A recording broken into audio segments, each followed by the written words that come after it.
Assalamualaikum warahmatullahi wabarakatuh.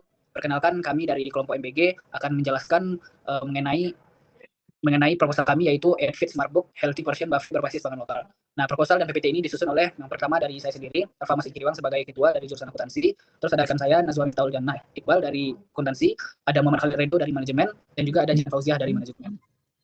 Pertama, saya akan menjelaskan latar belakang mengapa kami memilih hal ini uh, sebagai ide dari proposal kami. Next slide. Baik, latar belakangnya mengapa ide ini kami ambil adalah karena kami melihatnya banyak gaya hidup yang kurang sehat di masyarakat, terutama di kalangan mahasiswa, yaitu kurangnya kesadaran dan pentingnya menjaga pola makan yang seimbang dan bergizi.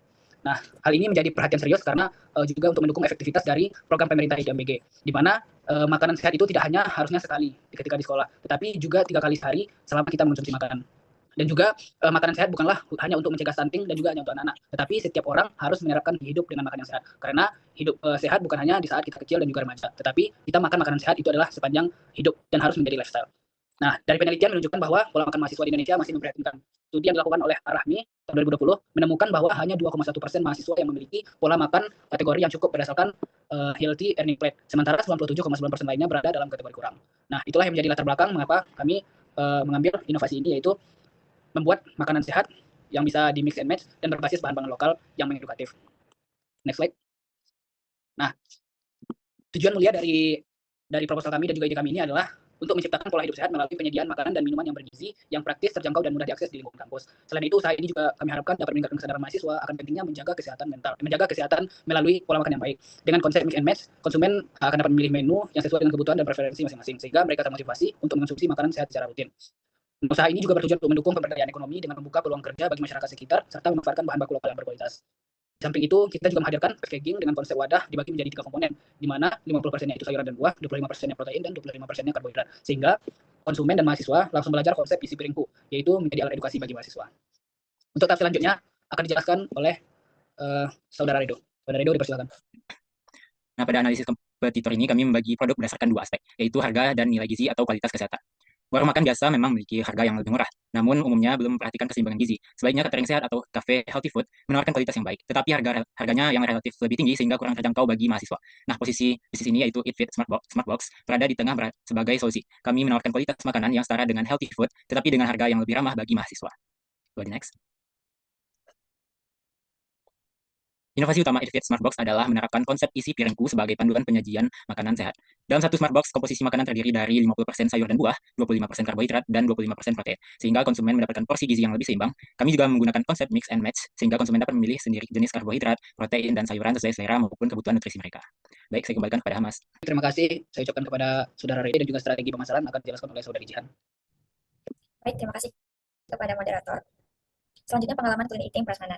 Konsep yang kami tawarkan adalah healthy portion buffet, di mana pelanggan bisa menyusun makanannya sendiri sesuai kebutuhan dan preferensi mereka. Seperti contoh, pelanggan dapat memilih pilihan karbo yang terdiri dari nasi merah dan karbohidrat kompleks lainnya dengan seharga 3.000. Selanjutnya, pelanggan bisa memilih sumber protein dengan harga 3.000 sampai dengan 5.000, baik itu protein hewani seperti ayam, ikan, telur, atau nabati yaitu tempe, tahu, dan edamame. Setelah itu, pelanggan juga bisa memilih pilihan sayur dengan range harga 3.000 sampai 5.000 sebagai penambahan serat yang segar. Nah, setelah itu kami juga menyediakan add-on berupa minuman sehat seperti infus water atau jus buah segar seharga 8.000, sehingga konsumen mendapatkan paket makan sehat yang lengkap. Konsep ini kami pilih karena setiap orang memiliki kalori dan selera yang berbeda, sehingga pelanggan memiliki kebebasan menyusun menu sehat sesuai budget mereka masing-masing. Selanjutnya itu ada analisis SWOT. Yang pertama adalah dari sisi kekuatan. Dari sisi kekuatan, kami menawarkan konsep healthy buffet yang masih belum banyak diterapkan di sekitar kampus dengan harga yang tetap terjangkau bagi mahasiswa serta menggunakan bahan baku lokal yang berkualitas. Namun, kami juga memiliki beberapa sisi kelemahan, yaitu bahan baku segar memiliki masa simpanan pendek, ketergantungan pada pasokan bahan baku segar, dan brand masih baru sehingga perlu membangun kepercayaan pasar. Di sisi peluang, tren gaya hidup sehat terus meningkat dan pasar mahasiswa maupun civitas akademika sangat besar, sehingga berpotensi menjadi target utama kami. Namun kami juga memiliki ancaman, yaitu perubahan harga bahan baku pangan, konsumen masih sensitif terhadap harga, dan munculnya kompetitor dengan konsep yang serupa. Karena itu, strategi kami adalah menjaga kualitas produk sekaligus membangun loyalitas pelanggan agar mampu bersaing dalam jangka panjang.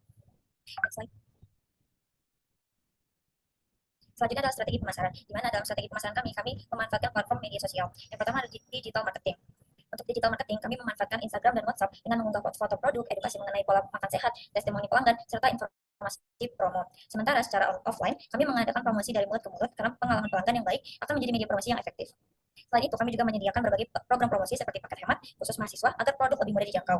Dan kami juga membangun customer engagement melalui media sosial dengan mengajak pelanggan membagikan pengalaman dan memberikan ulasan sehingga dapat meningkatkan kepercayaan calon konsumen. Mungkin itu saja dari saya kembalikan kepada moderator. Baik, terima kasih. Saya ucapkan kepada Saudari Jihan. Untuk seterusnya akan dijelaskan oleh Saudari Naswa mengenai sumber reliabilitas dari usaha kami. Pada Naswa, dipersilakan. Baik, terima kasih Hamas. Oke, Bapak Ibu dosen dan teman sekalian, pada bagian ini saya akan menjelaskan bagaimana sumber daya fisik dan logistik pada usaha Kitbest Smartbox. Dari sisi sumber daya manusia, tim kami terdiri dari 4 orang mahasiswa program studi akuntansi dan manajemen. Kami menjalankan seluruh operasional usaha secara langsung sebagai pengelola. Pertama itu ada Alfahamis Ingkirwang sebagai direktur utama, Muhammad Khalid Redo sebagai kepala pemasaran, Jihan Fauzia sebagai kepala operasional produksi, dan saya sendiri, Nazim Todin Iqbal sebagai kepala keuangan. Kita lihat dari segi sumber daya fisik, kami telah menyiapkan bagi peralatan penunjang operasional. Peralatan ini kami pilih secara cermat agar sesuai dengan konsep prasmanan yang kami tawarkan. Peralatan utama yang kami gunakan yaitu termos penghangat makanan, kompor gas portable, wadah JNFM stainless steel, dan selain peralatan kami juga melakukan manajemen inventory harian yang ketat, mengingat bahwa bahan baku kami berupa sayuran segar, protein dan karbohidrat yang memiliki masa simpan yang pendek. Kami melakukan pembelian bahan baku setiap hari dalam jumlah yang sesuai dengan perkiraan permintaan. Dengan cara ini kami dapat menjamin kesegaran bahan baku dan meminimalkan risiko kerusakan atau pemborosan. Dari sisi sumber daya non fisik, kami membangun 2 komponen penting yaitu sistem operasional dan jaringan kemitraan. Dari sisi sistem operasional, kami terapkan yaitu SOP kebersihan dan sanitasi yang ketat. Kami melakukan standar prosedur operasional untuk kebersihan mulai dari proses pengolahan, penyajian, hingga kebersihan peralatan. Ini mencakup penggunaan sarung tangan, penutup kepala, dan pencucian peralatan dengan standar higienis. Yang kedua itu evaluasi kepuasan pelanggan secara berkala. Kami secara rutin mengumpulkan umpan balik dari konsumen melalui questionnaire sederhana atau wawancara singkat. Hasil evaluasi ini akan kami gunakan untuk perbaikan produk ke depannya. Dan jaringan kemitraan yang kami bangun adalah bersama dengan pemasok lokal pangan segar dengan menjalin kemitraan dengan petani atau supplier sayuran, protein, dan bahan pangan di sekitar Padang. Dengan kombinasi sumber daya fisik dan non fisik ini, kami yakin Kitbest Smartbox dapat beroperasi secara profesional dan berkelanjutan. Oke, kita lihat dari segi alokasi pendanaan, kami mengajukan dana sebesar 5 juta kepada program mahasiswa wirausaha atau PMW. Total dana yang kami butuhkan yaitu sebesar 2 juta atau 40% untuk investasi jangka panjang. Alokasi terbesar ini menunjukkan bahwa kami itu layak untuk dipilih karena jangka panjang. Apa saja yang masuk dalam investasi jangka panjang ini? Itu adalah peralatan. Mengapa alokasi untuk investasi ini kami gunakan dana yang cukup besar? Karena peralatan merupakan aset produktif. Ini akan memungkinkan kami gunakan secara peluang dalam jangka waktu yang lama. Yang kedua sebesar 30% kami gunakan untuk bahan baku operasional sebesar 1.500.000. Kami bahan produk lokal yang berkualitas dan segar karena ini adalah kunci dari produk sehat yang kami tawarkan. Dengan anggaran ini, kami memperkirakan dapat memenuhi kebutuhan produksi untuk 25 hari operasional di bulan pertama. Yang ketiga sebesar 10% untuk kemasan dan makan sekali pakai seharga 500.000. Ini peran penting karena menjadi media edukasi bagi konsumen. Dengan kemasan 3 kompartemen, konsumen secara visual memahami proporsi makan sehat yang dianjurkan. Ini adalah nilai tambah yang membedakan kami dari kompetitor.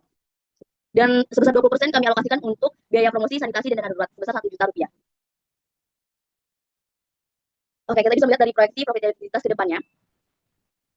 Tujuan dari usaha kami ini adalah tidak hanya memiliki dampak sosial yang baik, tapi juga layak secara finansial yang memiliki potensi keuntungan yang menjanjikan.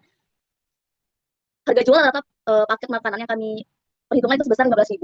Harga ini sudah termasuk dari 1 pilihan karbohidrat, 2 pilihan lauk protein, dan 1 pilihan sayuran. Untuk menghasilkan 1 porsi, kami mengeluarkan biaya variabel sekitar 6.500 per porsi. Biaya variabel ini mencakup bahan baku makanan dan biaya kemasan. Dari sini dapat kita menghitung kontribusi margin sebesar 8.500. Itu diperoleh dari harga jual tadi dikurang dengan biaya variabel yang kami keluarkan. Artinya setiap porsi yang terjual memberikan kontribusi laba kotor sebesar 8.500. Ini adalah angka yang baik karena menunjukkan bahwa dari setiap penjualan lebih dari separuhnya adalah margin keuntungan. Ini membuktikan bahwa model bisnis kami memiliki potensi profitabilitas yang sehat. Untuk titik impas atau break-even point-nya, kami mempertimbangkan biaya tetap bulanan. Biaya tetap ini terutama berasal dari penyusutan peralatan. Kami menghitung penyusutan peralatan sebesar 100.000 per bulan dari total investasi peralatan yaitu 2.400.000 yang disusunkan selama 24 bulan. Dengan biaya tetap 100.000 per bulan dan margin per porsinya yaitu 8.500, maka BEP per unitnya adalah 100.000 ditambah 8.500 yaitu 12 porsi per bulannya. Artinya Kitbest Smartbox ini sudah mencapai titik impas atau tidak mengalami kerugian jika menjual 12 porsi dalam 1 bulan. Nah, jika dikonversi ke rupiah, BEP ini yaitu sejumlah 180.000 per bulan. Jadi dengan pendapatan 180.000 per bulan, usaha ini sudah berada di titik impas. Kita lihat dari sesi target penjualan, yaitu adalah 30 porsi per harinya. Jika usaha beroperasi 25 hari dalam sebulan, maka total target penjualan itu adalah 750 porsi per bulan. Dengan target 750 porsi per bulan, pendapatan yang kami hasilkan itu adalah 11.250.000 dari paket makanan. Jika ditambah dengan penjualan minuman sehat dengan target 20 gelas per hari pada harga 8.000, maka per bulannya itu adalah 4 juta. Total pendapatan per bulan mencapai 15.250. Setelah dikurangi biaya operasional bulanan sekitar 3 juta dan biaya sekitar 100.000, maka laba bersih yang diproyeksi adalah sekitar 12.150.000 per bulan. Titik impas hanya 12%.